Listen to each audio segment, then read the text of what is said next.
Le damos la bienvenida entonces a la señora Maritrini, quien viene acompañada de su abogada Marlene Dusabaj. Bienvenida. La señora Fanny Lavé Recabarren, la señora Soraya Alcántara, Alcántara del Río, Marcela López, Estefanía Saror, no alcanzó a llegar, y Jimena Astorga. Muy bien. Les damos la bienvenida y le entregamos la palabra a la señora Mari Trini. Tiene tiempo, o sea, vamos tranquilo. El micrófono se siente por debajo del vástago. Ahí está, ¿ya prendió? Listo. Sí. También don José Ignacio Balada, también es de la organización. No, yo soy marido de el marido de ya, está bien. Muy bien, don José Ignacio. Maritrini tiene la palabra. Primero que nada, buenas tardes. Gracias por recibirnos. Llevamos mucho tiempo tratando de ser escuchadas. Hasta hace muy poco pensábamos que éramos una o dos. Recién ahora, en el mes de septiembre, a raíz de una organización internacional que se llama Proteger a nuestros hijos no es delito, que contactó a algunas mamás de chilenas, nos pudimos reunir y darnos cuenta que somos muchas que estamos sufriendo esto. Yo hoy día les voy a leer una carta que en cierta forma muestra todo lo que hemos vivido en este camino y en este proceso por defender a nuestros hijos. Estimados honorables de la Comisión de Familia, hoy estoy aquí para hablarle de mis hijos y de muchas madres que los han perdido en tribunales de familia. Con un profundo dolor me presento ante ustedes para mostrarles una agresiva realidad que vulnera totalmente el sentido más nutricio del apego. El punto inicial de todo esto es que los entes del Estado encargados de investigar delitos contra la infancia y a su vez de proteger Fiscalía y tribunales de familia no cumplen sus funciones, sino que todo lo contrario, terminan transformando víctimas en victimarios, luego de una persecución inhumana en contra de las madres que hemos intentado por todos los medios proteger a nuestros hijos. En casi el total de los casos de abuso sexual y violencia que afectan a menores de 14 años y sobre todo si son niños preescolares, la Fiscalía cierra en un plazo muy breve las investigaciones con una decisión de no perseverar, DNP, ya que tal como ellos mismos explican, el estándar probatorio para condenar un delito de esta naturaleza es muy alto, por lo que si se estima que un niño no puede sustentar un juicio oral, es mejor hacer el DNP para que no haya un sobreseimiento definitivo y para no exponer al niño al proceso judicial. Esto luego de que los niños han sido entrevistados por fiscales, psicólogos de la unidad de víctimas y testigos de las fiscalías, periciados en el Instituto Médico Legal y expuestos a una larga pericia de credibilidad de relato de 2 o 3 días, entre otras diligencias. Al pasar a Tribunal de Familia, donde todas las madres hemos buscado protección para nuestros hijos, se da una realidad aberrante: la presunción de inocencia. Esto, al no ser condenados en garantía, manifiesta que no se le creen a los relatos de los niños, además de lapidarios prejuicios contra las madres. Incluso se habla de ganancias secundarias. Es decir, el niño miente porque la madre lo manipula para un beneficio personal. Estar sometida años a juicios, pericias, evaluaciones, persecuciones, amenazas, violencia institucional, órdenes de arresto, muchas en algún momento han tenido que arrancar para no exponer a sus hijos, incluso privadas de libertad. ¿Para qué hablar de los tremendos gastos económicos de defensa, tratamientos psicológicos, pericias pagadas, multas? Además de ver conductas sexualizadas de nuestros hijos o los miedos invalidantes que manifiestan, la pena y el dolor de haber sido víctimas de algo que ni siquiera son capaces de entender, porque les arrebata su alegría y inocencia. En definitiva, un desgaste físico, psicológico, emocional, económico, que solo por el amor de nuestros hijos somos capaces de sobrellevar. y lamentablemente muchas no lo resisten. ¿Esta es la ganancia secundaria? Este prejuicio es tan fuerte que incluso con evaluaciones de peritos reconocidos por los tribunales, donde se manifiesta tajantemente la espontaneidad del relato, que no hay inoculación, los magistrados de familias, consejeros técnicos desacreditan y agreden a las madres defensoras, amenazándolas con la pérdida de sus hijos, ya sea para destinarlos a instituciones o entregar el cuidado personal al padre agresor.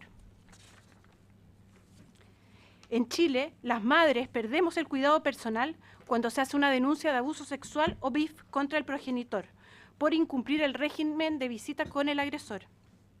Este proceder de la justicia chilena entrega completa impunidad a los abusadores.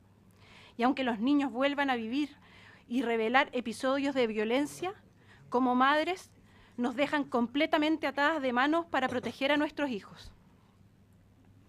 Al ver que somos muchas madres que hemos sufrido este mismo dolor y que todas las que he conocido en este camino de proteger a sus hijos de un padre agresor han pasado a ser victimarias, cuestionadas, menospreciadas por gente que no nos conoce, ni siquiera han visto a nuestros hijos, pero como son parte del Poder Judicial, tienen más poder y decisión y derechos que la propia madre sobre sus hijos. Los tribunales de familia no protegen, incluso teniendo antecedentes de abuso sexual y violencia en pericias e informes de profesionales, sino que invisibilizan totalmente lo vivido por los niños.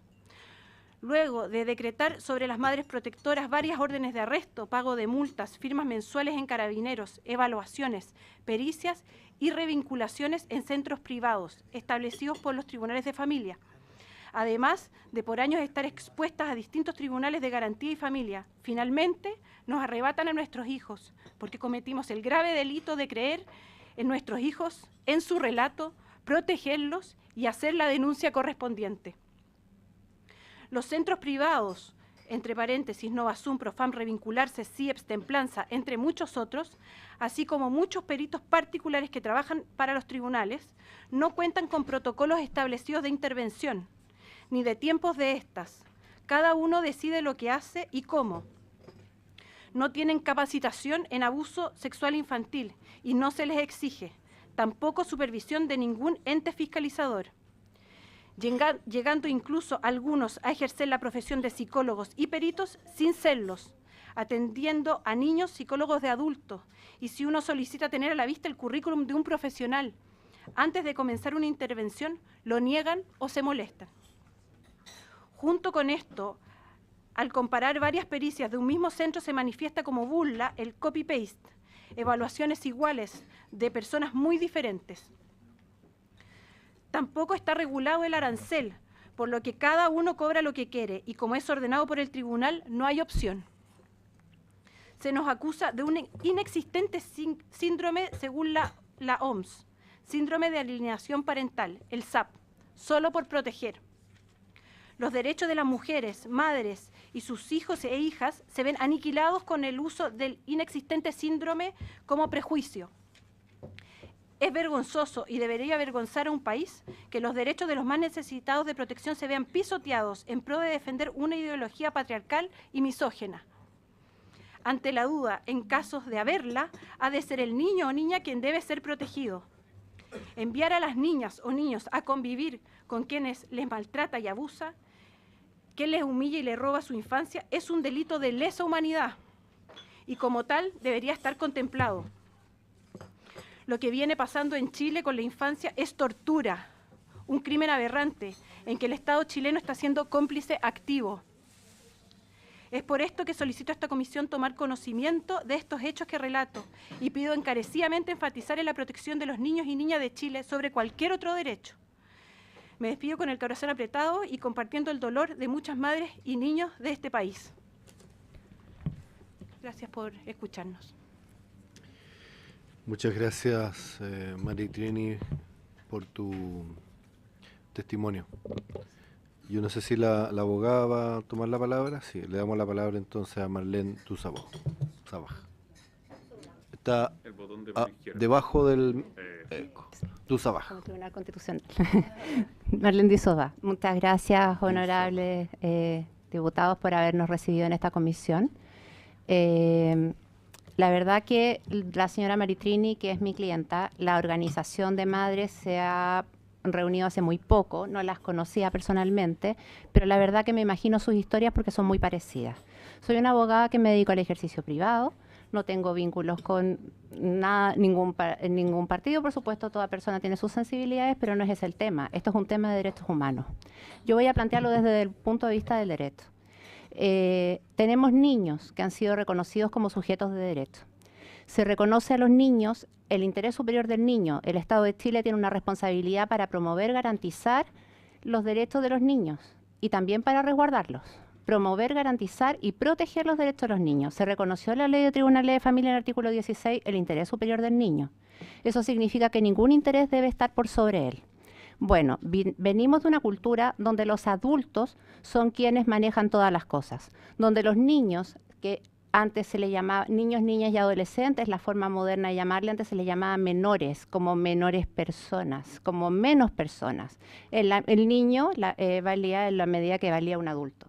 Hemos avanzado en la medida que se acercaba a un adulto. Hemos avanzado como país con la reforma procesal penal en el sentido que ahora tenemos un sistema garantista. Antes teníamos un sistema donde las personas podían pasar 5 días mientras se estudiaba detenido e incluso existía la posibilidad de incomunicar sin ser puesto a disposición de un juez dentro de 24 horas, como sucede hoy día. Teníamos una presunción de inocencia que no estaba suficientemente garantizada. En eso también hemos avanzado y nos hemos puesto en el nivel de los estándares de derechos humanos y se han entregado recursos. Tenemos defensores públicos que para ejercer como defensores públicos deben dar una prueba de acreditación, ya sean licitados o contratados directamente por el Ministerio de Justicia, ellos rinden un examen. Para ser fiscal también hay que pasar por un concurso público, rendir un examen. Para ser juez lo mismo. Bueno, se consiguió también como un avance en el caso de la protección de la infancia, derechos de personas, porque si bien hablamos que los derechos humanos existen desde la Revolución Francesa o quizás desde 1776 con la declaración en Estados Unidos, la verdad que esos derechos humanos no eran para personas sin tierra, no eran para personas afrodescendientes, tampoco eran para niños y tampoco eran para mujeres. En Chile vamos en un camino de extender los derechos humanos y este es un problema de derechos humanos. No podemos pedirle a un niño, y se ha avanzado también en esta Cámara y el Congreso en general con la ley de entrevista única, porque existía una revictimización de los niños porque pasaban por múltiples entrevistas. Bueno, en eso es un avance. Sin embargo, los niños siguen siendo culturalmente y jurídicamente, lamentablemente, tratados como no personas, como cosas. A los niños, cuando hacen un relato, se presume inmediatamente que esto puede ser fantasía, que esto es algo que le dijo un adulto, y generalmente entramos a el modelo de familia, la familia, como dice nuestra Constitución, núcleo fundamental de la sociedad. La Constitución no define lo que es familia y ahí está la gran discusión de muchas personas. Pero, sin embargo, la familia no es la familia a toda costa. No es la familia del marido que termina por maltratar a la mujer y por dejarla deformada o privada de algún miembro importante, por mantener la familia y los hijos. Eso ya es algo que hemos dejado atrás. El ser humano vale. La familia tampoco es quien tiene derecho a castigar a los niños, eso se ha eliminado del Código Civil. La familia tampoco es una mujer incapaz en que el marido administra todo, la mujer también trabaja, la mujer también maneja sus bienes y las mujeres... Tenemos una mujer presidenta. Así, y existen mujeres presidentas en el mundo, y también hay acá hay 2 diputadas, y tenemos periodistas, y estoy hablando yo como abogada, que pude ir a la universidad, y existió Eloísa Díaz, y así. Bueno, los niños también existen, y ellos no pueden venir a sentarse acá, por eso venimos nosotras y vienen sus madres.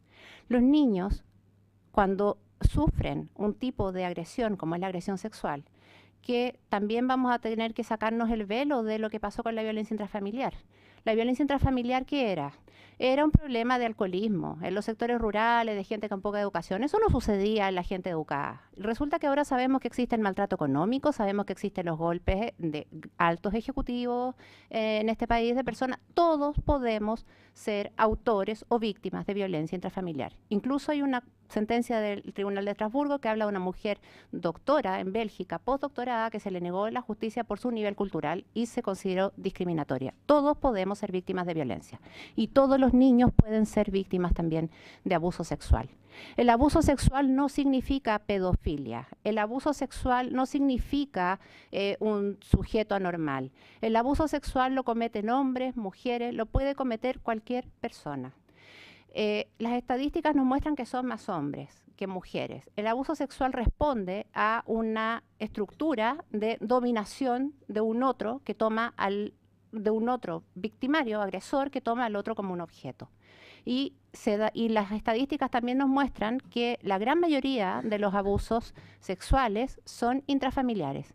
Y las estadísticas también nos sacan del mito de que en realidad él abusa de la niñita mayor porque es adolescente y en realidad está más desarrollada y es hija del primer matrimonio de ella o de una primera unión. Entonces, como no es hija de él, él se sintió tentado y en realidad es la niñita. No, los niñitos también son abusados. Y también son abusados los preescolares. Entonces, el problema que tenemos en este país, bueno, es cierto, hay fiscales que no llevan los casos a juicio, ¿cierto? Y a veces justificado, sí, lo digo. ¿Por qué? Porque los preescolares no necesariamente pueden dar un relato tan acabado como el que se espera para poder imputar a alguien. Y por eso es que existe también un avance de este Congreso, de nuestra democracia, la norma del artículo 369 ter, que fija la prescripción de los delitos sexuales contra menores de edad hasta 10 años después de cumplida su mayoría de edad. Porque el abuso es una vivencia que se va viviendo, se va elaborando y se va comprendiendo en la medida que yo voy creciendo. Y la develación, el poder contar lo que me ha sucedido, también es un proceso.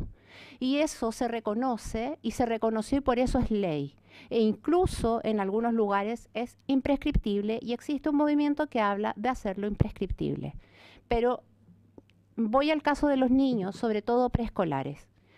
Se creó en Alemania hace un tiempo la prueba mágica una prueba que es un aporte, que era el análisis de los relatos, y eso nos mostraba a nosotros cuando teníamos un relato que tenía características de creíble. Bueno, resulta que esa metodología es aplicable en determinados casos. Existe un estudio en la Universidad Católica que nos habla que a los niños menores de 5 años, preescolares, esa metodología no les es aplicable. ¿Por qué? Porque por su desarrollo evolutivo no tienen la capacidad de dar la cantidad de detalles y etcétera. Es un método que está pensado para un relato estándar y el niño es una autonomía en desarrollo. En fin, bueno, no tenemos esa prueba, el juez tiene una duda razonable. El fiscal no va a llevar un caso en que no va a poder condenar, en que el niño además va a tener que hablar y puede resultar revictimizado, y adopta lo que se llama la decisión de no perseverar. ¿Qué es la decisión de no perseverar? Tengo antecedentes de la existencia de un delito, pero no tengo suficientes antecedentes como para llevarlo a juicio. No significa que la persona sea inocente. Sí lo favorece la presunción de inocencia. No lo puedo tratar como culpable, no lo puedo llevar a la cárcel, no lo puedo privar de sus derechos y efectivamente, pero en el ámbito de familia, cuando yo tengo antecedentes de un hecho, antecedentes verosímiles, que me muestran de que aquí tengo un padre potencialmente agresor, eso debe ser considerado en tribunales de familia. Si no, tendríamos solamente tribunales penales y tribunales de garantía resolviendo estas situaciones. ¿Cuál ha sido la decisión del Estado chileno? Con lo que concuerdo, porque además de tener especialidad en temas de familia, yo soy penalista. Como abogada penalista que creo en las garantías, que también son derechos humanos, porque los derechos humanos en algunos casos se puede hablar de colisión, pero los derechos humanos se armonizan unos con otros. Y acá hay un problema, que los niños están siendo tratados como cosas y siendo considerados menos humanos, y no se busca la armonización con los derechos del imputado, y se confunde la presunción de inocencia con una imposibilidad de proteger. Y eso no es así. Los niños pueden ser protegidos. Los jueces tienen facultades para proteger. La forma del Estado chileno ha sido, si yo tengo una duda razonable, absuelvo. no guilty, como dicen los americanos, no culpable. O sea, prefiero tener libre a un culpable que preso a un inocente. Perfecto. Ahora, eventualmente ese culpable libre lo debo tratar como si me hubiesen acreditado la inocencia porque penalmente hubo antecedentes, se le negó el sobreseimiento que es equivalente a la absolución. Y estamos en esta zona gris y todavía podría incluso haber un juicio en su contra en un futuro. ¿Qué se puede hacer en ese caso? Existen los tribunales de familia. Los tribunales de familia deben analizar la protección y ellos pueden actuar frente a grave amenaza de vulneración de derechos y frente al riesgo de grave amenaza de vulneración de derechos. Esa facultad la tienen. Estamos obligados por la Convención de los Derechos del Niño como Estado y somos responsables internacionalmente con el artículo 19 de la Convención de proteger a los niños contra toda forma de maltrato, incluso contra el abuso sexual. ¿Y qué me pasa cuando llego a un tribunal de familia? Ah, decisión de no perseverar, no fue a juicio, bueno, el señor es inocente. Sí, debe ser tratado como inocente. No lo puedo mandar a la cárcel, no lo puedo privar de los derechos filiativos, pero debo estudiar el caso a ver si aquí es necesaria protección o no es necesaria protección. No debo partir de la incredulidad. El problema es que se parte de la incredulidad. Existe el prejuicio de que la mujer viene a buscar dinero, pensión de alimentos, que está usando a los niños y que lo que un niño dice no es real. Y faltan recursos. Existen prejuicios y faltan recursos. Acá hay varios nudos. No podemos generalizar y decir que acá hay buenos o malos. Sin embargo, hay un drama que se está viviendo. Hay casos calcados. Nos encontramos con que una mujer vaya a hacer una denuncia con un niño preescolar o un niño pequeño que está muy afectado, también el estar muy afectado en una situación traumática, las personas tienen problemas de memoria, tienen dificultades para hablar de los temas. ¿Qué le vamos a pedir a un niño que aún no ha completado su desarrollo? Bueno, en esa situación tenemos el caso de maltrato y resulta que yo llego con este niño que no me puede hablar y me encuentro con que tengo un juez que se turna en salas, que tiene media hora para resolver el caso, que está con un consejero técnico que la verdad en muchos casos me ha tocado, son personas que no se han especializado lo suficiente y que dan opiniones más bien jurídicas más que técnicas. O sea, si yo tengo un niño que me entrega un relato, que es capaz de expresármelo con sus medios, que tiene una memoria sensorial, o sea, que me habla, el olor era así, que me da sensaciones, que así es como ellos perciben, donde uno percibe en la infancia, la primera etapa, uno a nivel sensorial, la abstracción se va adquiriendo con la edad. Eso es un indicador de veracidad. Si después me dice, acá tengo una madre que nunca ha interrumpido las visitas, que siempre ha favorecido el contacto con el padre, que se negó a creer en el abuso porque no podía creer que ese hombre con el que estuvo casada realmente pudiese haber agredido a su hijo porque además lo quiere, es un indicador de que aquí hay alguien que se está siendo sorprendida también por la situación. Y esos factores, como la capacidad de empatía de la persona, cómo se relaciona con el hijo, cuál es su actitud frente a los hechos, eso pasa de largo. Está con decisión de no perseverar, la señora no entrega al niño, la partida de nacimiento dice que es el padre, todo niño necesita un padre o una madre porque la familia perfecta tiene mamá, papá, hijos, perro y un jardincito. Pero resulta que la familia perfecta, hay distintos modelos de familia y lamentablemente a veces, y hay familias ensambladas que son también familias perfectas porque están unidas por el amor y hay familias monoparentales y este es un país de mujeres jefas de hogar. Entonces, nos encontramos con que pasa ahora a nivel institucional lo que antes pasaba a nivel familiar. Alguien revela que mi marido me pega, oye, tu marido mantiene la familia, mira, trata de arreglarte con él, que tus hijos se van a quedar sin padre, olvídalo, tapemos la violencia intrafamiliar. Ahora la violencia intrafamiliar ya la reconocemos, ya no es un tema de curado y de gente inculta, no es un problema de ebriedad. El abuso sexual no es un problema de hacinamiento, pasa en todas partes.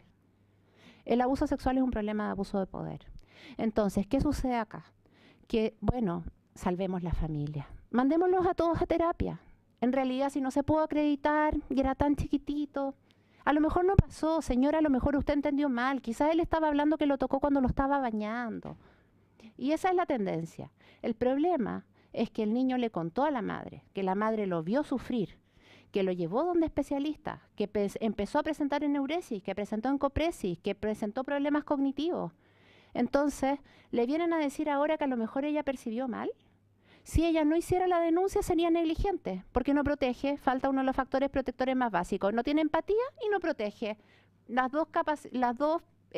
Digamos, los dos pilares de las competencias parentales, según Jorge Barudi, especialista chileno, psiquiatra chileno reconocido mundialmente. Bueno, las madres protegen, las madres dan credibilidad a sus hijos, pero se encuentran con los tribunales que quieren esta prueba dura, o sea, tráigame la condena. Entonces, como no le traigo la condena, como no lo entrego en las visitas, finalmente, ¿qué pasa? Esta señora está perjudicando el interés superior del niño porque le está quitando un padre. ¿Y qué pasa? Que resulta que el Estado no provee de peritos.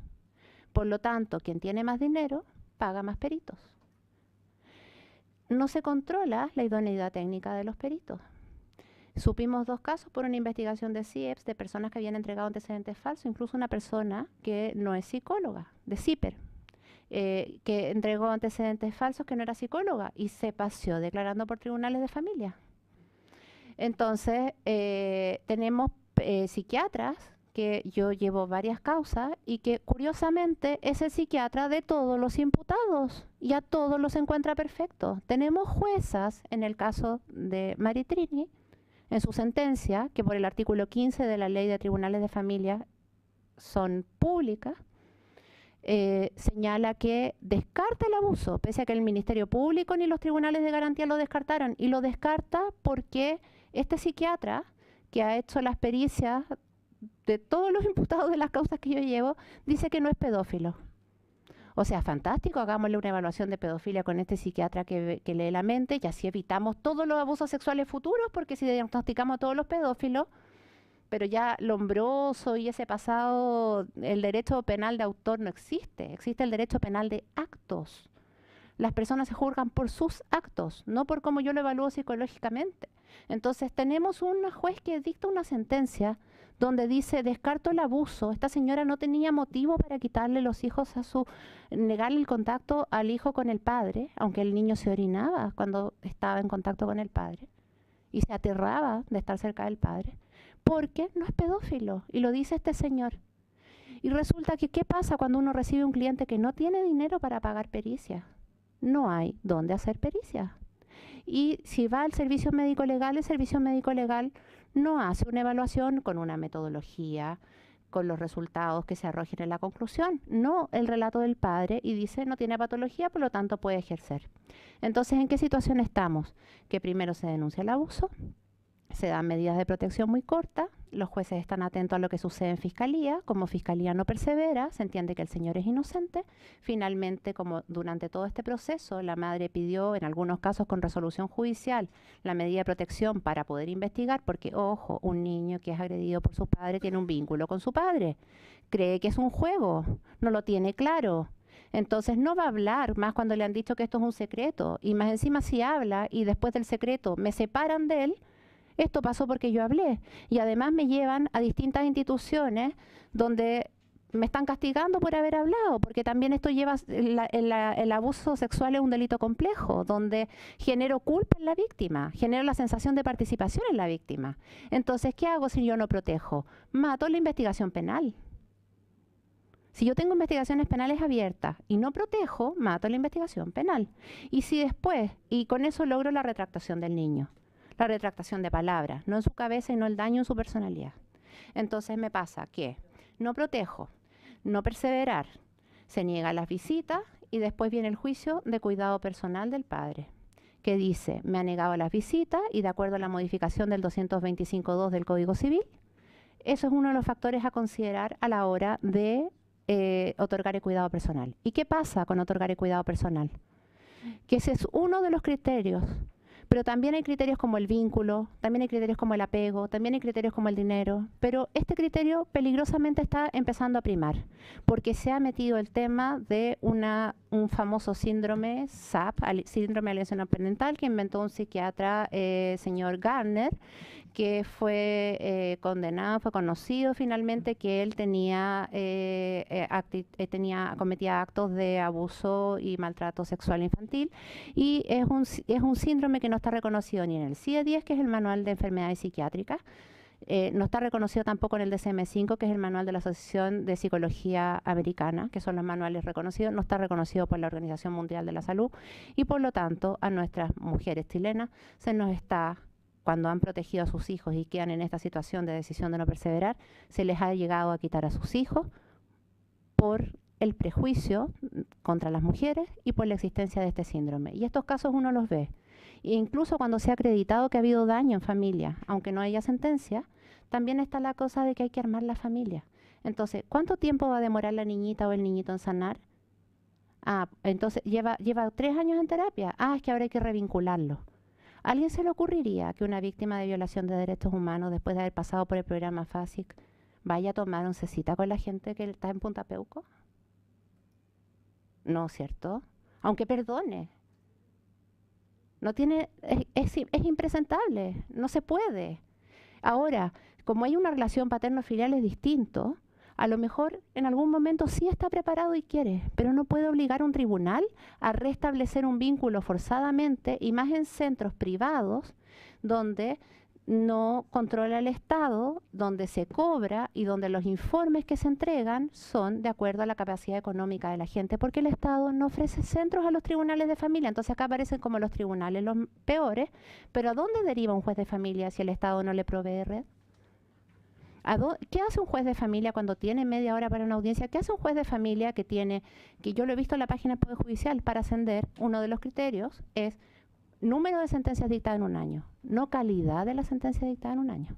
Se les mide así la productividad. Hay un error quizás en los estándares de productividad, hay un error en que el Estado no ha proveído de profesionales, hay un error en que no se controla quiénes atestiguan como peritos, hay falta de capacitación y hay prejuicios y problemas culturales que venimos a hacer presente, porque creo que es muy importante que se trabaje este tema, porque hay intereses también por el tema de poner el síndrome de alienación parental y con esto de castigar a las madres, porque se presume que toda casa tiene que tener un papá y una mamá, y si el papá abusó del niño, prácticamente en los hechos el Estado chileno lo está tolerando, y eso compromete nuestra responsabilidad como país. Muchas gracias por escucharme. Muchas gracias, señora Marlene, por sus observaciones. Voy a ofrecer la palabra a los colegas. Yo no sé si alguien quiere hacer alguna consulta, tiene alguna duda. Sí, diputada Claudia Nogueira. Gracias, presidente. No hay ninguna otra de los miembros de esta agrupación que quiera dar algún testimonio, aprovechando esta una instancia importante. Tiene micrófono, está detrás del computador. Señora Fanny. Muy bien, me la aprendí. Debajo, ahí. Señora Fanny Lavé tiene la palabra. Voy a ser súper breve. Yo también viví una experiencia dolorosa de separación con mi hija. Pero la verdad las cosas es que pude comprobar de que en los tribunales de familia se equivocaron. Tuve la suerte, lo digo porque ahora yo gozo del cuidado personal de mi hija. Estuve separada de ella 2 meses, que fueron horrorosos, 2 meses en donde ella fue muy vulnerada. Gracias a Dios, gracias a mi familia y gracias a unos buenos abogados, después de 4 abogados, la verdad de las cosas, pude comprobar que mi hija había sido vulnerada y fue retornada a mi núcleo, al núcleo familiar. Pero la pesadilla no terminó. Yo actualmente estamos tratando de llevarnos bien con el padre de mi hija, a través de unas terapias en donde en cierta forma se nos obliga a llevarnos bien. O sea, digo se nos obliga porque es por el bien superior y este concepto de que se debe privilegiar en el fondo el derecho de la familia por sobre la protección. En este caso, mi hija no fue vulnerada por el padre, fue vulnerada por la esposa, ¿ya? pude comprobar también de que en tribunales se aplicó el prejuicio que habló la abogada, en donde se instaló en el fondo como una sospecha, o no sé cómo llamarlo, pero de que yo podría tener este síndrome inexistente. Yo quiero darle harto énfasis a eso porque a todas nos están atacando con eso. Desde el momento que llegamos a los tribunales nos atacan con eso. Por el solo hecho de yo querer proteger a mi hijo y manifestar que ha sido vulnerada, no nos creen desde partida, desde que yo piso el tribunal. Entonces, gracias a Dios, bueno, como les dije, yo pude comprobar eso, que realmente había sido vulnerada, pero fue gracias a mi hija. Mi hija pudo, en su relato, ser sumamente clara y precisa de lo que le había pasado. Mi hija tenía 6 años. Y después de que muchas juezas no querían escucharla, no la querían escuchar, y quiero ser súper clara en esto, y logramos que la escucharan, y después de esa entrevista vinieron 3 más, y después de esa entrevista vinieron más intervenciones, y en todas las intervenciones ha dicho lo mismo, ¿comprenden? Bueno, yo recuperé a mi hija en un recurso de casación, demostré irregularidades en el juzgado. De hecho, la jueza que vio mi caso fue inhabilitada por la Corte de Apelaciones. Entonces, yo creo que soy de las pocas que ha recuperado a su hija, ¿ya? Pero la pesadilla, como les digo, continúa, porque yo tengo que aceptar la revinculación de mi hija con esta señora, ¿ya? En ciertos bajos términos, o sea, condiciones. Que fue la vulneradora, que fue la agresora de mi hija. Pero yo lo tengo que aceptar, porque en el fondo ella es, la, no sé cómo se dice, parte de la familia extensiva. Entonces, en base a eso, yo tengo que seguir en esto, demostrando que puedo colaborar, que hay coparentalidad, pero el miedo siempre va a existir, porque no se descarta que pueda haber una nueva vulneración. Y no quisiera que me volvieran a atacar por un síndrome inexistente. Y lo quiero seguir y quiero ser súper enfática. El síndrome de alienación parental está instalado en la legislación chilena. Está, y ustedes no se han dado cuenta, sorry, disculpe, pero no se han dado cuenta. Y esto ha trascendido la frontera, esto viene de afuera también. Esto partió en Estados Unidos, llegó a España, está en Brasil. Hace poco ustedes querían aprobar una ley para criminalizar los incumplimientos. ¿Ustedes saben por qué nosotros incumplimos? Por eso mismo. Nosotros incumplimos porque queremos evitar que sigan vulnerando a nuestros hijos. Yo incumplí, yo fui una incumplidora y gracias a Dios pude comprobar por qué incumplí. Eso. Muchas gracias, Fanny. No sé si alguien más quiere... Sí. Estefanía, ¿no? No, Jimena, perdón. Jimena Astorga, tiene la palabra. Yo de todas soy la única que logré en Fiscalía un juicio oral que terminó hace alrededor de un mes. Y quiero hacer una alerta también por la liviandad con que Fiscalía toma estos casos. El relato de mi hija quedó nulo porque la fiscal no se presentó ni dijo que era en Fiscalía el relato. Y finalmente, todo lo doloroso que fue llevarla a Fiscalía que declarara, quedó nulo solo por eso. Y finalmente las juezas desacreditaron que hubiese sido en Fiscalía. Yo creo que todas esas cosas donde se supone que es un solo relato, tiene que haber un protocolo de cómo tomar una entrevista, cómo proteger a los niños, una sala especial. Creo que son las cosas mínimas que uno puede pedir cuando uno lleva a su hijo a Fiscalía por algo tan grave que es abuso sexual. Ese es mi aporte. Ok, muchas gracias, Jimena. No sé si alguien más. Por favor. A mí me gustaría compartir lo Doña último. Maritrini. Serpa. Otra vez tienes que apretarlo. Apriétalo. Ahí sí. Ah, ya. Yo quiero compartir, como para terminar nuestra intervención, quiero compartir el relato de mi hijo. Este relato fue hecho el 4/12 del 2012 en Fiscalía. Es público este relato porque están sí. Este relato fue el 2012, que fue desde el momento que yo empecé a incumplir las visitas, desde que hice la denuncia de mi hijo el año 2012. A mí me quitaron a mis hijos hace 3 meses. Yo conseguí, lo único que conseguí fueron 5 años de hacer que mis hijos crecieran, para que estuvieran más preparados, pero en este momento viven con el padre que los vulneró.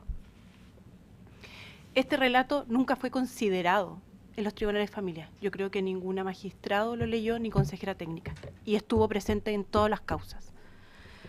En Las Condes, 4 del 12 del 2012, a las 15:47 horas, en dependencia de la Fiscalía de Las Condes, Oriente, en el RUC, bueno, esos son los datos básicos. Se le pregunta, perdón, quiero aclarar que en esto el niño entra solo, con la asistente de la fiscal y la psicóloga de la unidad de víctimas. Solo entra el niño a declarar. 5 años. Ahora tiene 10. Y sigue manteniendo lo mismo. Se le pregunta si sabe la diferencia entre la verdad y la mentira. Dice, con la mentira se achica el corazón y con la verdad se agranda el corazón. Se pregunta si afuera está lloviendo y señala que no, porque hay sol. Me llamo, voy a omitir el nombre, tengo 5 años, voy al Colegio Santiago College, voy en prekinder, me falta poco para kinder. Mi amigo es Marcos Bozo, mi profesora se llama Silvia y Paula. Yo vivo con mi mamá, mi hermana chica y nadie más. Mi papi fue pololo con mi mami, ahora no. Mi mami se llama Maritrini, mi hermana tiene 2 años. Mi papi él vive en un departamento. Ahora no veo a mi papi. Él hacía cosas feas. A mí, yo hacía un juego con mi papi. El burrito. Chupaba el burrito, después lo abrazaba. Yo era el burrito chupaba el cachete de la cara. Jugaba solo con mi papi, jugaba en la cama de mi papi. Yo me ponía de guatita, mi papi se ponía en la cama, mi papi se ponía para arriba y me ponía en la guata de mi papi. Mi papá andaba con short. Nada más de ropa, no me acuerdo con qué ropa lleva. Cuando estaba en la guatita de mi papi le chupaba el cachete de la cara, le pegaba en el pirulo a mi papi. Tenía forma de salchicha, de color como la mía, color de la piel. Tenía un agujero para que salga el pipí. El pirulo de mi papi era grande, el mío era más pequeño. El pirulo estaba hacia arriba. En el juego había que estar acostado, siempre jugábamos en la cama. Yo me tenía que poner acostadito de guatita en la cama, mi papi se ponía atrás mío. Él se ponía pilucho y se le veía el culo es el poto. Mi papá me sacaba toda la ropa, mi papá se hizo pipí en mi cara, era rosado, no era igual que mi pipí, porque el mío es amarillo, apretaba la guata. Mi papá ponía su pirulo en mi potito, lo señala con el dedo. Se acabó, así era. Solo jugábamos los dos en la noche. Me gusta ver a mi papi porque lo extraño mucho y tiene muchos juegos. Que es mi hija, como yo jugaba con mi papi, estaba con mi mamá. Jugamos muchas veces con mi papi, 1.000.000 de veces en su departamento. Había una cama que se sacaba otra de abajo. Había una alarma. La cama de mi papá es grande.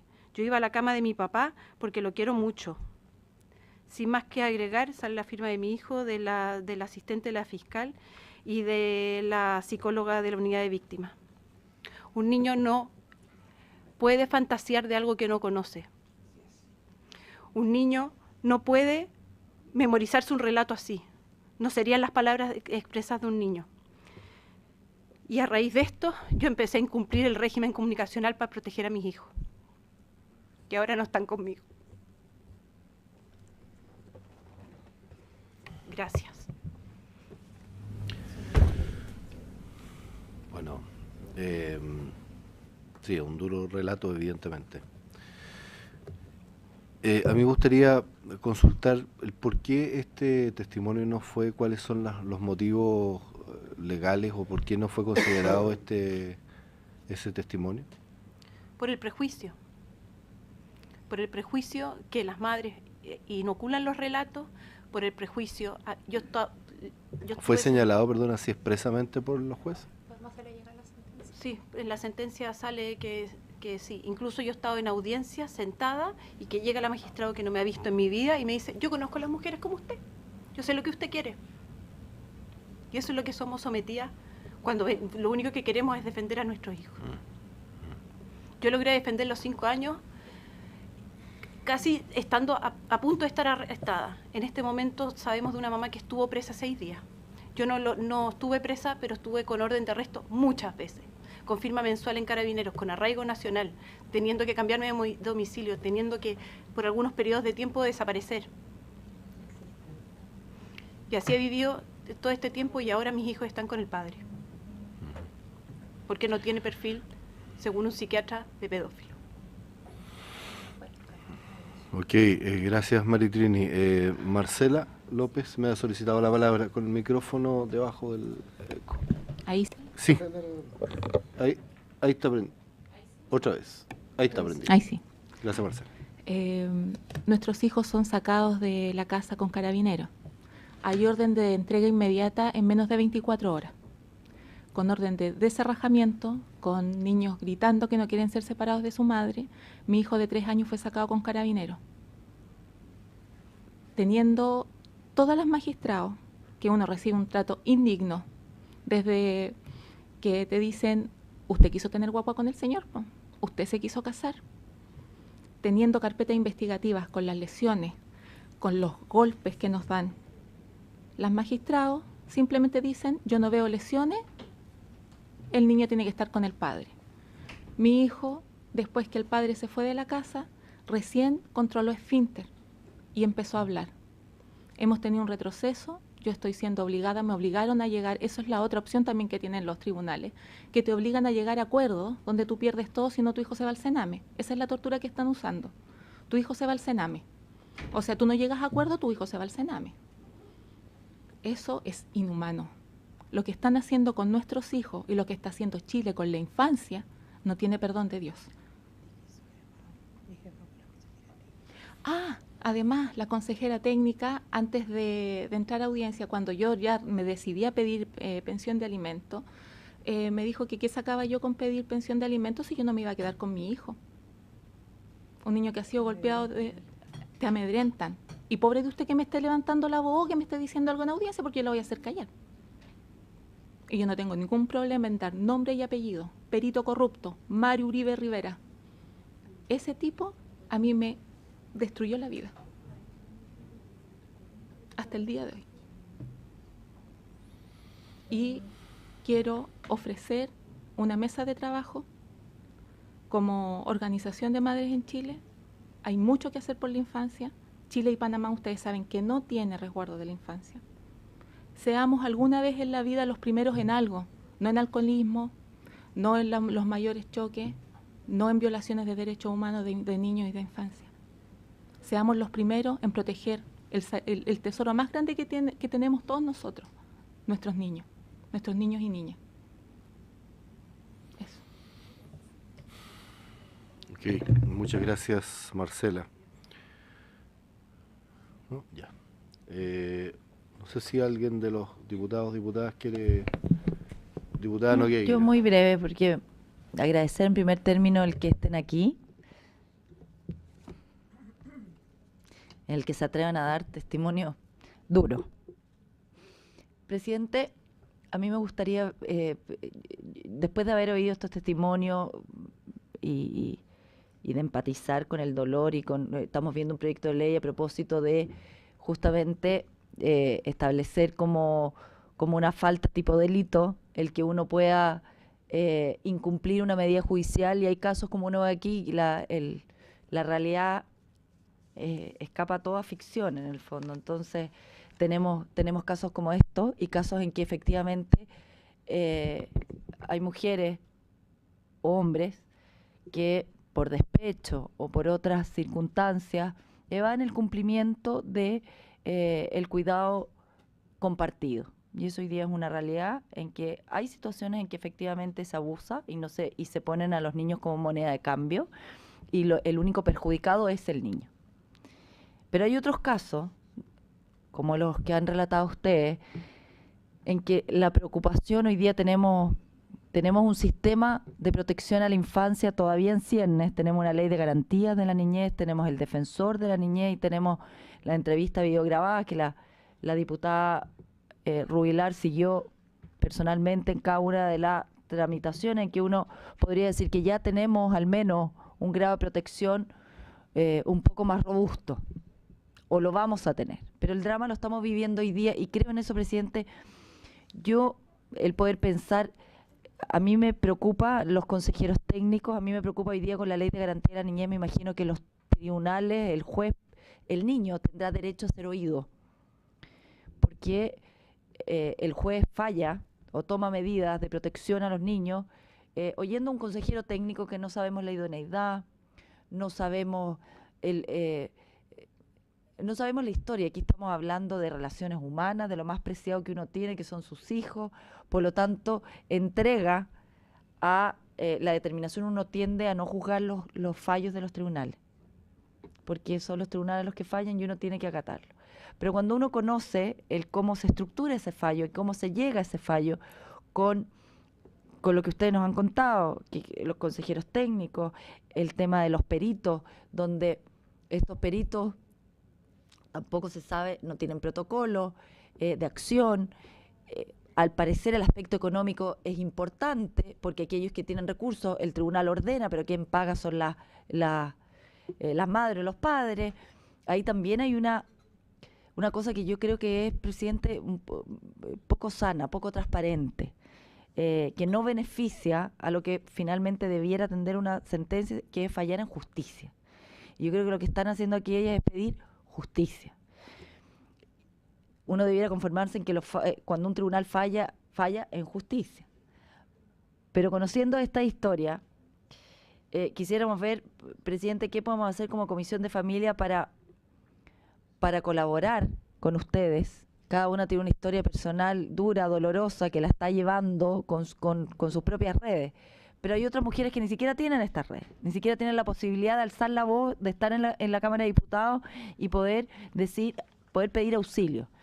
Porque esta cosa más bien cultural, que a mí me sorprende en jueza, yo no voy a evaluar, ni me voy a referir y vuelvo a repetir a los fallos, un poder independiente, autónomo, que no podemos meternos como poder legislativo, pero sí la experiencia que ustedes relatan en torno al prejuicio es una alerta que hay que ponerla en la mesa, un trabajo que hay que hacer con los tribunales, con doña Rosa María Maggi, que está encargada de los asuntos de familia en la Corte Suprema, a fin de poder ver qué está ocurriendo con los consejeros técnicos, con los peritos, si los niños se están oyendo, si los programas de representación judicial, ¿quién protege al niño? Porque aquí me imagino que ustedes tienen abogados, para ustedes, pero ¿quién protege el interés del niño? Si hay el tribunal decreta, a través de estos PRJ, un abogado defensor del niño, si conoce la historia desde que se decreta la primera medida de protección, lo acompaña hasta que lo revincula a la familia o no. A mí me parece muy violento y muy brutal lo que relatabas de poder revincular a un niño con la agresora. O sea, a mí no me parece natural. Lo que decías es que el derecho a la familia prima por el interés superior del niño, este derecho en abstracto. Obviamente el derecho a familia todos queremos protegerlo y promoverlo, pero hay casos en que la familia atenta contra el propio bienestar de ese niño y el Estado tiene que proteger y resguardar los intereses de ese niño. Y al parecer eso no está ocurriendo en algunos casos, no digo en todos, pero aquí tenemos al menos 4 personas que han dado un testimonio, 3, 4, muy brutal respecto a cómo se llega a una sentencia en que finalmente las víctimas son consideradas victimarias. El síndrome de alienación parental viene hace muchísimo tiempo desarrollándose y ha penetrado. Efectivamente aquí hay proyectos de ley sobre eso que no está reconocido por la Organización Mundial de la Salud. Yo creo que ahí hay un trabajo cultural de la propia organización de ustedes de poder hacer entender de que puede que ocurra en algunos casos. No sé si se llama así, ni en ese contexto, pero hay otros casos en que uno tiene que recurrir a hacer una fugitiva cuando ve que le están cuando el estándar probatorio, que es otra cosa que podríamos revisar, efectivamente hoy día con la entrevista videograbada que se va a referir la diputada Ruilar, va a cambiar el sistema radicalmente. Pero mi pregunta es, el estándar para los niños preescolares, si es tan alto, yo me refiero al caso de abuso sexual, que es el más complejo de determinar. Bueno, hay que revisar. No sé si con la entrevista videograbada es suficiente. Ahí van a ver, les va a explicar la diputada Ruilar, que ha seguido el proyecto, qué tan el estándar de los profesionales, qué tanto se ha mejorado con respecto a lo que hay hoy día.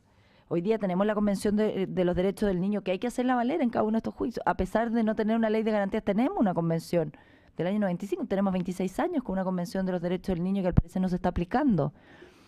Yo le propongo, presidente, tomar algunas medidas. Claro, nosotros no podemos entrar en el Poder Judicial, no podemos entrar a solicitarle ni a pedir, pero tal vez sí la visita y por eso era tan importante que vinieran juezas, porque este relato tiene mucha relación con este proyecto de ley, mucha relación, porque aquí la ley es general, no es particular, y eso yo lo entiendo, estamos legislando para la generalidad, pero aquí tenemos casos particulares que nos hacen decir, ojo, alerta, hay casos en que vale la pena arriesgarse, incluso ir presa, si con eso vamos a evitar que a un hijo lo sigan vulnerando. Entonces, darle más vuelta a la posibilidad de poder o pedir que venga la jueza familia, la ministra Maggi, y el colaborar con esta organización para que armemos una mesa de trabajo, incluido el Ministerio de Justicia, de poder darle cabida, de poder prestar oído y de poder colaborar con el Consejo de la Infancia, que se va a terminar luego porque en realidad era para otras cosas, pero ya vamos a tener defensor de la niñez donde va a poder colaborar y promover y defender los derechos de todos los niños, incluidos estos niños, que son los niños más vulnerables, perdón. Ver cómo avanzamos en esto, en la colaboración como diputados de la Comisión de Familia, en cómo ir avanzando, no en los casos particulares de ustedes, pero sí en la generalidad, de poder precaver y resguardar lo que y evitar lo que ustedes están sufriendo. Eso es, presidente. Muchas gracias, diputada Nogueira. Diputada Carla Ruilar, me ha solicitado la palabra mentalmente. Muchas gracias, presidente. Estamos conectados. Por su intermedio, presidente, saludar a la agrupación, agradecerle su testimonio, efectivamente, y yo quiero poner en el contexto un poco el proyecto que se está discutiendo, que no me cabe la duda que es tema de preocupación para ustedes. El proyecto que se está discutiendo está en el tenor, para que nos entendamos, de impedir el contacto con un progenitor, ya sea su padre o su madre, injustificadamente, de forma reiterada, en el entendido de que si uno impide ver al padre o a la madre sin tener una razón, al menos para mí, y yo quiero ser bien honesta, es maltrato infantil. ¿Ya? Yo creo que si efectivamente uno no tiene ninguna justificación, y la justificación lamentablemente está dado en los problemas que existen, en las separaciones entre el padre y la madre, para mí eso es maltrato infantil, porque un niño obviamente en ese caso tiene derecho a tener la relación con sus dos padres, ¿no es cierto? Ahora, ¿cómo conjugamos eso? Y yo entiendo eso, y siempre entendí eso del espíritu del proyecto del diputado Farías. Pero ¿cómo conjugamos eso con estas situaciones que son completamente reales? En la discusión del proyecto No Me Pregunten Más, proyecto que ayer se aprueba en su último trámite, que está pronto a la promulgación y a convertirse en ley, que es un gran proyecto, muy trabajado con la Fiscalía, con el Poder Judicial, con el Ministerio de Justicia, que se la jugó completamente, eso hay que reconocérselo, con Amparo y Justicia, que nos ayudó enormemente.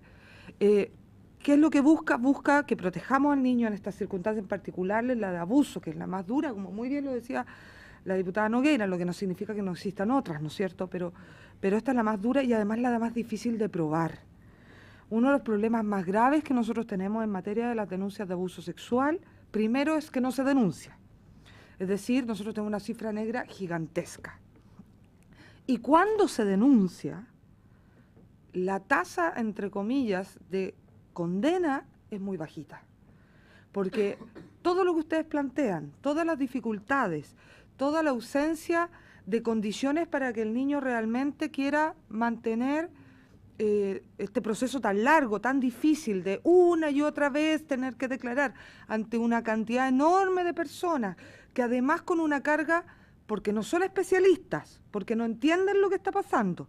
Entonces preguntan, muchas veces no creyéndole al niño. Parten de no creerle al niño en la inmensa mayoría de las oportunidades. Entonces, eso contribuye enormemente a que muchas veces no seamos capaces de probar, más allá de toda duda razonable, como dice nuestro sistema penal, si alguien es responsable o no. Entonces, el estándar es alto, demasiado alto, y el procedimiento es muy malo para llegar a ese estándar. Eso debiera cambiar con las entrevistas videograbadas, al menos en un gran rasgo. Pero eso no implica que efectivamente nosotros no seamos capaces de ver dos cosas. Primero, ¿qué pasa cuando yo estoy en el proceso judicial y todavía no han descartado el tema? ¿No es cierto? Que es una de las partes, y donde no se entiende familia con penal. Y yo puedo tener al fiscal convencido de la vulneración del niño, tomando diligencia, incluso formalizando, y a veces el tribunal de familia diciendo tiene que mantener la visita y tiene que reagrupar familiarmente. Eso es insólito, presidente, y eso es algo que nosotros no hemos sido capaces de enfrentar. O sea, incluso todavía no teniendo la claridad de qué es lo que pasa y que podría ser condenado y lograr estas pequeñas condenas, estas pocas condenas y estar en ese caso, el Tribunal de Familia no conversa con el Tribunal Penal. Y eso es muy extraño. Ahí tenemos un problema serio. Y ha pasado, como lo decía la abogada que vino la sesión pasada, niños que han sido obligados a ser entregados, y vamos a hablar de padres o madres porque no estigmaticemos en eso, si bien obviamente que hay una mayor predisposición de uno de los dos sexos, pero hablemos de padre o madre, y que lamentablemente ese niño ha sido violentado ese fin de semana que se le ha obligado a entregar. Eso existe, eso es real.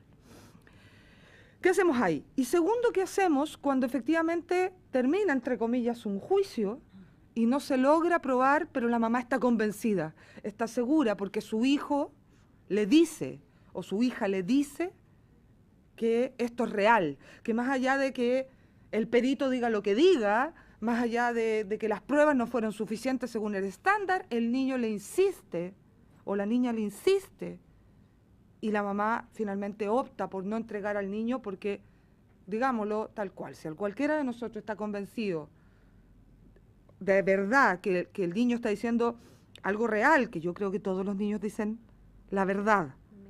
Los niños en esto no mienten. Y cuando mienten es muy burdo, es fácil de probar que están mintiendo, es muy burdo. Cualquiera sabe, los niños, este relato de Maritrini, de su pequeño, es un relato que es imposible inventar por un niño de 5 años. Es imposible, es imposible. Entonces, ¿qué hacemos ahí? Efectivamente, nosotros en este espíritu de proteger a los niños en su relación con padres y madres cuando las rivalidades de ambos son lo que lo impiden, ¿cómo lo congeniamos cuando existe esto? Y esa es la gran pregunta, y por eso yo le agradezco que usted haya pedido también que vengan con la diputada Nogueira, las juezas nuevamente, para ver cómo hacemos calzar eso, porque tenemos que hacerlo calzar. Tenemos que impedir de que madres por defender a sus hijos terminen con una sanción penal. Eso no tiene mucho sentido. Yo quisiera, por su intermedio, presidente, preguntarle si los niños, estos niños que estamos hoy día viendo estos casos, tuvieron representación jurídica, más allá de la de los abogados de las mamás, ¿no es cierto? Porque aquí la lucha de la diputada Nogueira, que hay que reconocérselo, del tema del abogado del niño, y que yo sé que a usted también le importa, presidente, tiene que ver con esto, con cómo sacamos de la lucha del padre, ¿no es cierto?, que está él diciendo algo, de la madre que está diciendo otra cosa, que siempre tenemos intereses propios, y como alguien dice, esto es lo que importa para el niño. ¿Ah? Más allá de que es la mamá o el papá, esto es lo que importa para el niño. Y esto, señor juez, usted no está haciendo todo lo que está haciendo. Aquí venía la jueza Geldre a decir, Yo quiero un abogado del niño que me exija, que le exija a los tribunales todo lo que tiene que hacer, que no le permita fallar sin leerse el informe o qué sé yo. Entonces, claro, pero cuando el curador también tiene esta figura un poquito, ustedes saben, pues más... Y también quiero preguntarles, por su intermedio, presidente, lo que estamos viendo ahora en la Corporación de Asistencia Judicial, que se va a traspasar los recursos hacia allá. Yo quiero decirle que yo estoy preocupada por esa situación. Primero porque la corporación es la Corporación de Asistencia Judicial con todas sus virtudes, pero con todas sus falencias, con que no tiene especialidad, con que además va a tener que representar al padre si el padre no tiene los recursos, porque va a representar al niño, pero además va a tener que representar al padre con todos los conflictos de interés que van a tener ahí, el padre o la madre, digamos. Entonces, ojo ahí, ¿qué pasa cuando nosotros no tenemos la institucionalidad fuerte del abogado del niño que debiéramos tener para que vele y para que le exija a los tribunales lo que corresponde a una lucha que ha dado fuertemente la diputada Nogueira? Gracias, presidente. Sí, gracias, diputada Rubilar. Yo también quiero plantear algo antes de darles la palabra. A mí me hizo fuerza una de las frases que la familia no es familia a toda costa, digamos. Eso yo creo que, y hemos aquí tenido largas discusiones cuando discutimos garantías, etcétera, respecto a qué es lo que entendemos por familia. Y aquí también hay un tema que tiene sesgo ideológico, de vida, etcétera, respecto a qué es lo que entendemos y cómo lo entendemos. Yo creo que ustedes han sido súper claras respecto al tema de que la familia no es familia a toda costa y que implica que, claro, que quizás la respuesta a la pregunta ¿qué es familia? Es una pregunta que no tiene una respuesta esquemática, digamos. Papá, mamá, mamá, mamá, papá, papá, o abuelo solo, qué sé yo. O sea, no hay una respuesta esquemática, sino que va más allá. Tiene que ver con un concepto mucho más de fondo. Entonces, a mí me hace fuerza eso que ustedes plantean desde lo empírico, desde lo que ustedes han vivido, ¿no? De lo que a ustedes les ha costado. A mí, yo estoy preocupado, pero, o sea, yo quedo también preocupado, al igual que mis colegas, porque aquí yo noto que hay una falencia súper grave y cuando estábamos discutiendo el tema de adopción, el proyecto de adopción, a mí un tema que a mí me preocupaba era el tema de cuál es la decisión que el juez finalmente toma para entregar a un niño en adopción. Le entregan tres nombres, o sea, tres familias, ¿cierto? Una terna, y el juez decide, prácticamente sin conocer a las personas. Es como una especie de NTNTU, o no sé, por factores que no son objetivos, sino que son más bien de tincada, no tengo idea, digamos. Y muchas veces los jueces no quieren tomar ciertas determinaciones y se demoran en tomar determinaciones por miedo, porque no está suficientemente claro, normado, cuáles son los límites, y a veces no toman las decisiones que debiesen tomar y van dilatando y se van quizás produciendo este tipo de problemas. O sea que quizás un juez debiera tomar la decisión de decir, ¿sabe qué? Aquí hay un indicio de vulneración, por lo tanto el niño no puede estar allá, lo vamos a dejar todavía con la mamá hasta que lo tengamos totalmente claro. Pero a veces los jueces no se atreven o qué sé yo, y ahí es donde se nos empiezan a producir este tipo de vulneraciones, que ya no son problemas, son vulneraciones graves hacia los niños. O sea, los relatos que ustedes nos han hecho, que son relatos total y absolutamente reales, en primera persona, son desgarradores. Son ejemplos claros y reales. Y esto a mí me da también o sea, poner el dedo sobre, o la mira, digamos, sobre también los jueces de familia. Que yo creo que aquí tenemos también una falencia en torno a los jueces de familia. O sea, aquí no es solamente un problema del curador, del fiscal, del abogado con más plata o menos plata. No, esto tiene que ver con la persona que está tomando la decisión, que son los jueces de familia. Yo creo que ahí tenemos una falencia que es compleja, porque no solamente están estos casos, hay otros, de otro tipo, donde también hay algún tipo de indecisiones de los jueces, incluso jueces que no han tomado... O sea, hay un caso que es el niño Ángel que fallece en Molina. No sé si se acuerdan ustedes, del niño de Serena. Y eso a causa de que un tribunal, o sea, un juez se le olvida o no manda o retarda, digamos, de mandar un libelo o como se llame, digamos, archivador a Molina. Entonces el Molina no tenía ni idea que ese niño estaba allá. finalmente muere por causa, digamos, Ángel, por causa de violencia de la madre hacia él.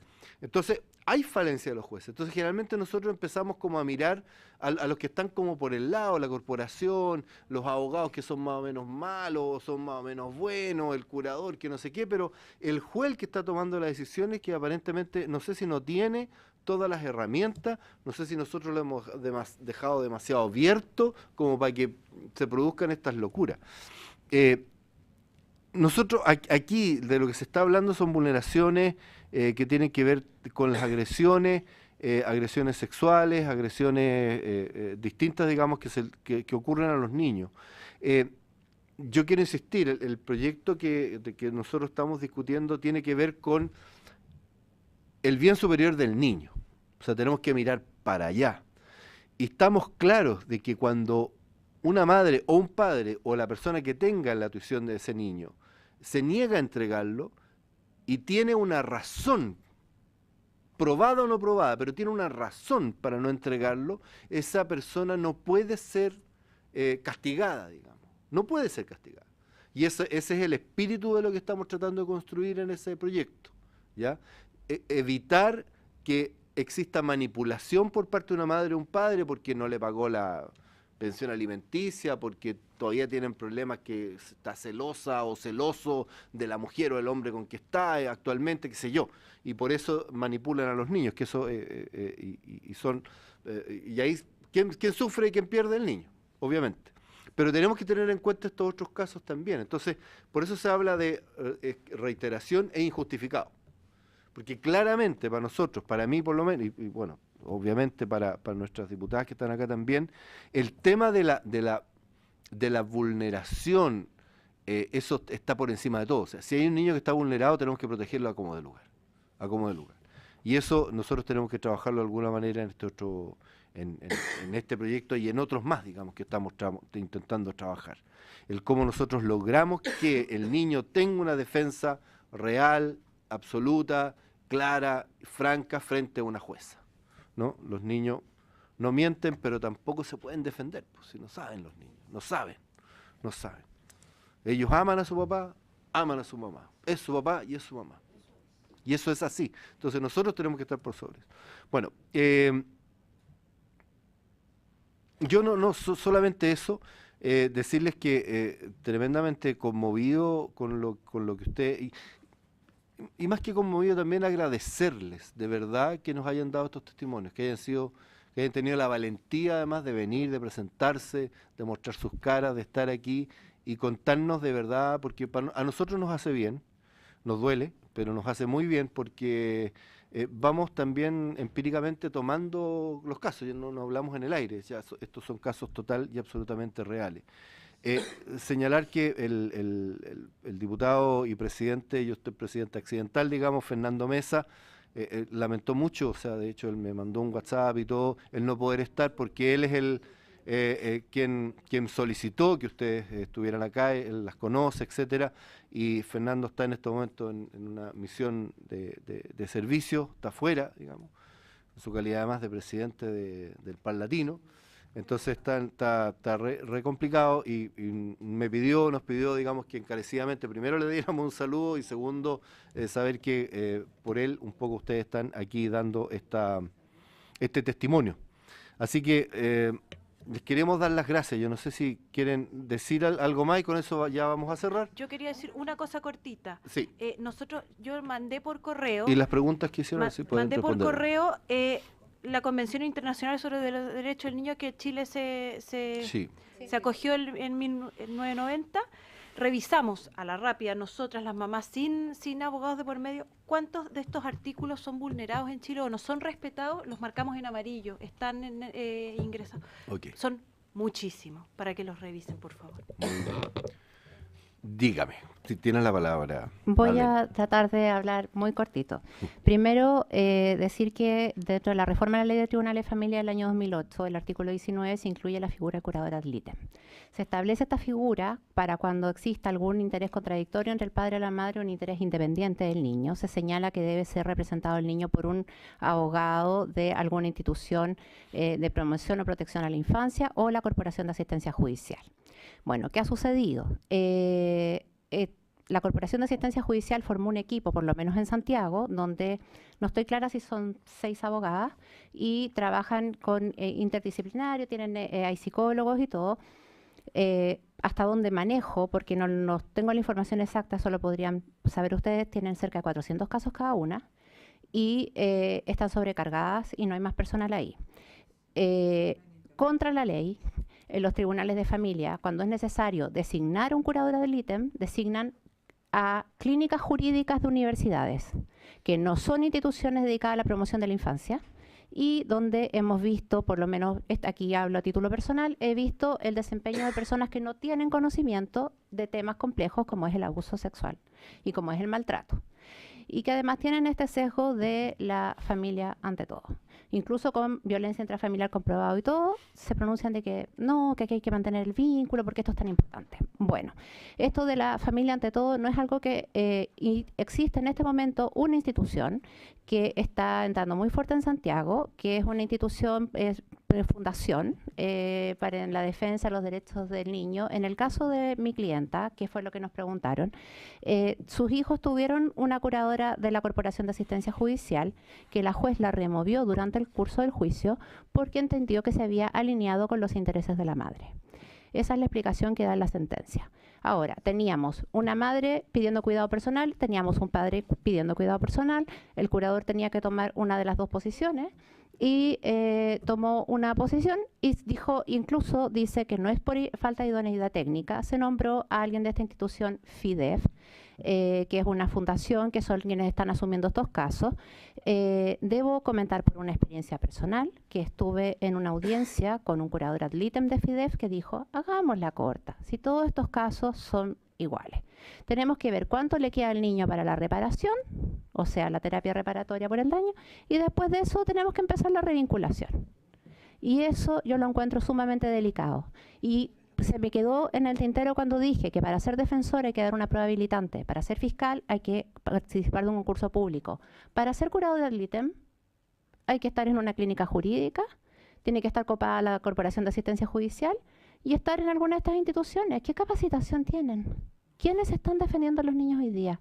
Eso también yo creo que ahí hay un rol del Estado en que falta un control. O sea, se creó esta fundación y empezaron a derivar todos los casos para allá porque los jueces no tenían curadores que nombrar en Santiago.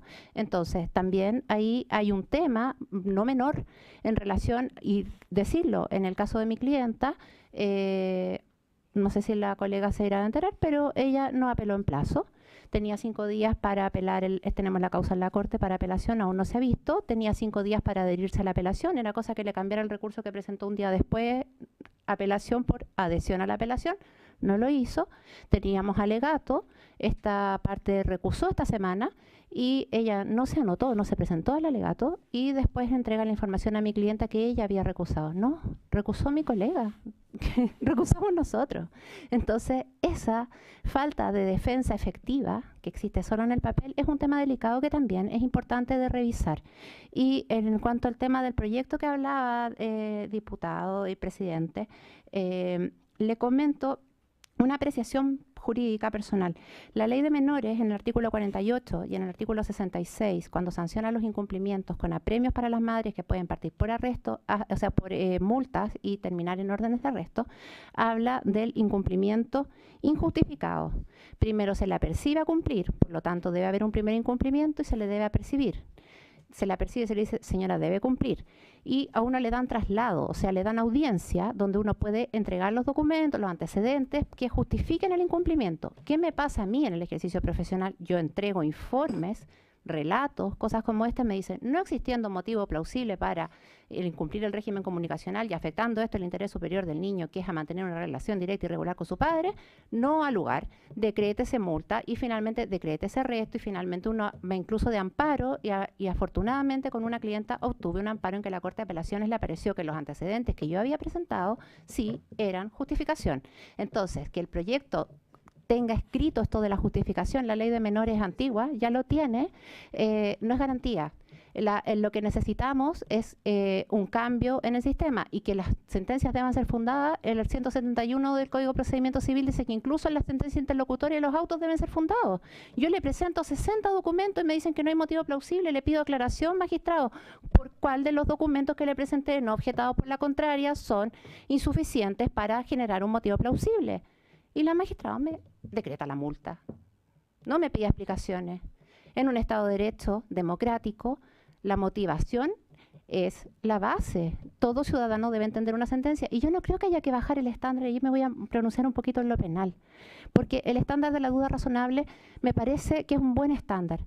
Necesitamos capacitación. No puede ser que un juez para condenar necesite ver a un niño llorar y oírlo y escucharlo con todo detalle, declarar el abuso. Si tiene peritos, testigos, grabaciones y un montón de prueba indiciaria que da cuenta de eso, y si tiene los conocimientos suficientes de infancia, un juez debería poder condenar, si es lo que están pidiendo ahora.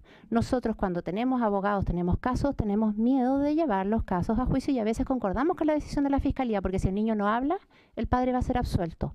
En cambio, si hay decisión de no perseverar y este niño procesa, se recupera y avanza, el caso puede ser reabierto cuando esté listo.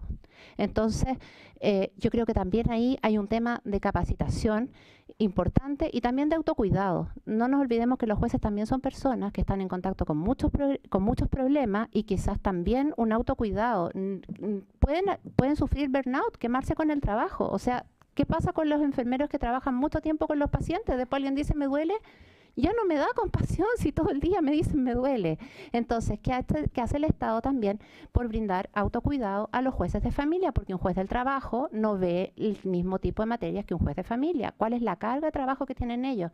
Hay muchos, no estoy defendiendo a los jueces, pero también quiero empatizar con ellos porque uno ve que tienen media hora para cada audiencia y son audiencias larguísimas, que tienen 45 minutos para una audiencia de juicio y son casos complejos. Y que no tienen un curador a quien nombrar y que no tienen a quien derivar y que el consejero técnico que tienen al lado no le da una opinión técnica. Entonces, también ahí hay una falencia del Estado y esto de la familia a toda costa lo tenemos reconocido en la convención que se aplica por el artículo 5º, inciso 2 de la Constitución de manera directa, que fue una de las reformas del año 89 que se votaron en plebiscito abierto antes de la vuelta a la democracia, hizo la aplicación directa a los tratados internacionales sobre derechos humanos ratificados por Chile y esto es un tratado, y la Convención de los Derechos del Niño un tratado de derechos humanos. Por lo tanto, todos estos artículos son de aplicación directa, importante la ley de garantías, pero son de aplicación directa. Y en ese sentido deben aplicarse y por eso, y además ahí se contempla que todo niño tiene derecho a la familia, pero, y tiene derecho a ser oído también, pero también los niños, cuando son maltratados, pueden ser separados de su familia. Y también lo contempla el Código Civil. En el 229 establece que el niño tiene derecho a una relación con el padre, con quien no convive, siempre que esto sea beneficioso para el niño. Por lo tanto, el interés superior del niño está reconocido, no está la familia a toda costa. Esto es un tema más bien cultural y de capacitación y de valoración de las cosas y también de la visión que desde las instituciones y ustedes como órgano colegislador junto con el Ejecutivo tienen una muy, muy importante labor y queríamos poner estos temas acá porque es importante que existan defensores de los niños y que realmente se exija un cierto nivel a los abogados para eso. Muy bien. Gracias.